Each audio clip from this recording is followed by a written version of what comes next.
दोस्तों, एआई द्वारा 21 साल की भगवान श्री राम की तस्वीर को कुछ ऐसे दिखाया जा रहा है। लेकिन जानते हैं तुलसी और वाल्मीकि रामायण क्या कहती हैं? और क्या आप जानते हैं हनुमान जी अभी कितने साल के हैं?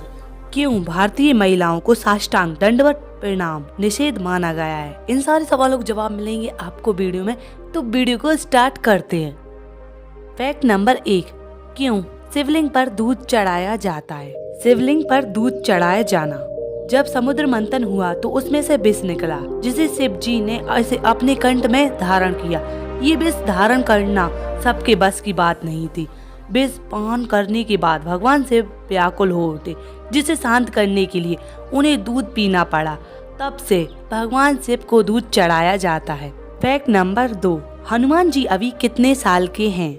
दोस्तों, हनुमान जी ने त्रेता युग में जन्म लिया था। त्रेता युग था 12,96,000, उसके बाद द्वापर युग था 8,64,000 का, और कलयुग के 5,000 वर्ष बीत चुके हैं। लेकिन भगवान जो होते हैं उनका एक दिन हमारे 365 साल के बराबर होता है, और हनुमान जी तो चिरंजीवी हैं। फैक्ट नंबर 3, रामायण और महाभारत काल में अमेरिका जैसे देश कहाँ थे? दोस्तों, रामायण और महाभारत काल में अमेरिका जैसे विशाल देशों का उल्लेख नहीं होता है। उस समय के इतिहास और भूगोल के अनुसार दक्षिण एशिया और उत्तर अफ्रीका क्षेत्र में ही विशाल राज्य विकसित हुए थे।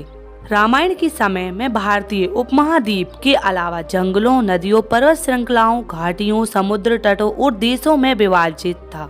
उस समय की ज्ञान की अधिकता पृथ्वी के उस भाग को सीमित करती थी जो भारत और उसके पड़ोसी देशों से आगे था। वैसे तो उस समय अमेरिका क्षेत्र में भी पूर्व एशिया से मानव आवास के प्रारंभ हो चुके थे, लेकिन उनकी विकास वाली सभ्यताओं की खोज उस समय नहीं हुई थी। फैक्ट नंबर 4, पांडवों का दीपक या मशाल क्या था? यह भारत और श्रीलंका के पश्चिम घाटों में पाए जाने वाले पेड़ का नाम है। इसका वैज्ञानिक नाम है कैलीकार्पा टोमेटोसा है। इस पौधे की विशेषता यह है कि इसकी पत्तियों पर थोड़ा सा तेल लगाने से यह जल जाएगा। और दोस्तों, कहा जाता है कि महाभारत में इसी पत्ते ने रात में पांडवों को जंगल में चलने में मदद की थी, इसलिए इसे पांडवों का दीपक या मशाल कहा जाता है। दक्षिण भारत के कई मंदिरों में आज भी इसका इस्तेमाल किया जाता है। फैक्ट नंबर 5, क्यों भारतीय महिलाओं को साष्टांग दंडवत प्रणाम निषेध माना गया है? आपने कभी ये सोचा है कि कई लोग मूर्तियों के सामने लेटकर माथा टेकते हैं? जी हाँ, इसी को साष्टांग दंडवत प्रणाम कहा जाता है।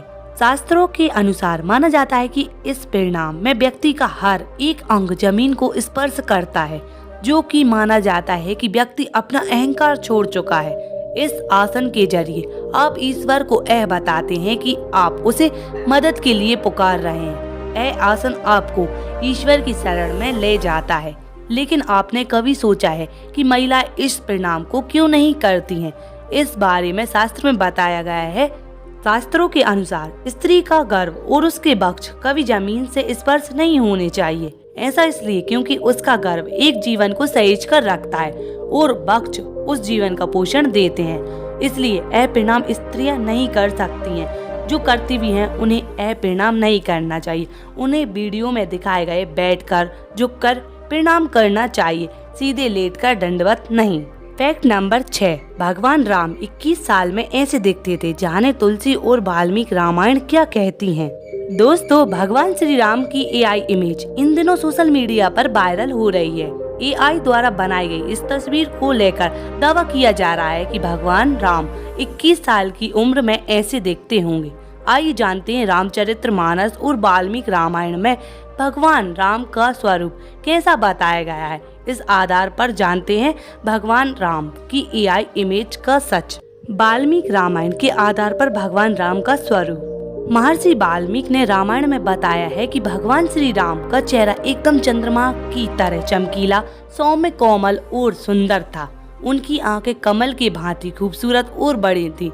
उनकी नाक उनके चेहरे की तरह ही लंबी और सुडौल थी। उनके होठों का रंग सूर्य के रंग की तरह लाल था और उनके दोनों होंठ समान थे।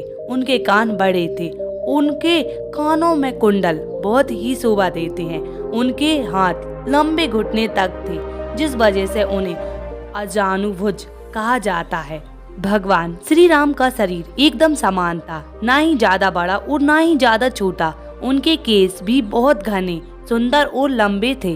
रामचरितमानस के आधार पर कैसा है भगवान श्री राम का स्वरूप? रामचरितमानस में भगवान राम का स्वरूप कुछ इस तरह बताया गया है। रामचरितमानस के अनुसार भगवान राम की आंखें खिले कमल की तरह थी। भगवान राम के मुख, हाथ और पैर का रंग भी लाल रंग के कमल की तरह है। चेहरे पर तेज और सूर्य की तरह आवा है। उनके तन का रंग नीले जलपूर्ण बादल की तरह सुंदर है। उनका रंग मेघ के समान प्रकाश लिए हुए है। भगवान राम के माथे पर तिलक है और उनके शरीर पर मनोहर आभूषण शोभायमान है। दोस्तों, अब भगवान राम के स्वरूप को लेकर आपके मन में जो छवि बन रही है, आप उसी छवि में राम का ध्यान कीजिए, क्योंकि तुलसीदास जी ने लिखा है, जाकी रही भावना जैसी प्रभु मूरत देखी तिन तैसी। भगवान राम की छवि को इस एक दोहे में तुलसीदास जी ने व्यक्त कर दिया है और कह दिया है कि प्रभु की छवि तो मनुष्य के मन के अनुरूप है। जो जिस भावना से उन्हें देखता है, उसी रूप में प्रभु उसे नजर आते हैं। उम्मीद है दोस्तों वीडियो अच्छी लगी तो वीडियो को लाइक करें, चैनल को सब्सक्राइब करें। Thanks for watching. Thank you.